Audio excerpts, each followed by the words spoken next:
பல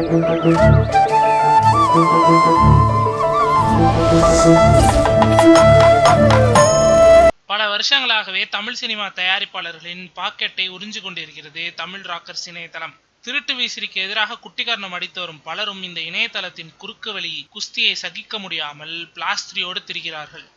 அண்மையில் மனம் புழுங்கிய தயாரிப்பாளர் ஞானவேல் ராஜா கடும் ஆத்திரத்தில் சில வார்த்தைகளை உதித்ததை அவ்வளவு சீக்கிரத்தில் யாரும் மறந்திருக்க முடியாது. இதற்கு சுட சுட பதிலளித்த தமிழ் ராக்கர்ஸ் கொஞ்சம் கூட வெக்கமே இல்லாம சிங்கம் 3 வெளியாகும் நாள் எங்கள் நாள் என்று திருப்பி ட்வீட் செய்திருப்பதும் ரசிகர்களுக்கு நினைவிருக்கலாம். இத்தனைக்கும் சுமார் 100 கோடி கடன்ல இருக்கிறாராம் ஞானவேல் ராஜா.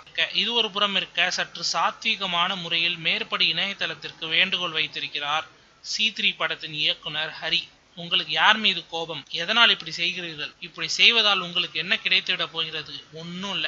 எல்லாத்தையும் தூக்கி போட்டுட்டு 10 நிமிஷம் உட்காந்து யோசிங்க, நாம செய்வது சரியா தவறா என்று. ஒரு தயாரிப்பாளர் மூலமாக 1000க்கும் மேற்பட்டவர்கள் பயனடைகிறார்கள். அந்த தயாரிப்பாளரை நசுக்கிவிட்டால் அடுத்து அவர் படமே தயாரிக்க மாட்டார். ஒரு தொழில்துறையை நசுக்கிவிட்டு நீங்கள் எதை சாதிக்க போகிறீர்கள்? பாதிக்கப்படுவது உங்கள் அக்காவோ அண்ணனாகவோ இருந்தால் உங்கள் செயல் இப்படி இருக்குமா?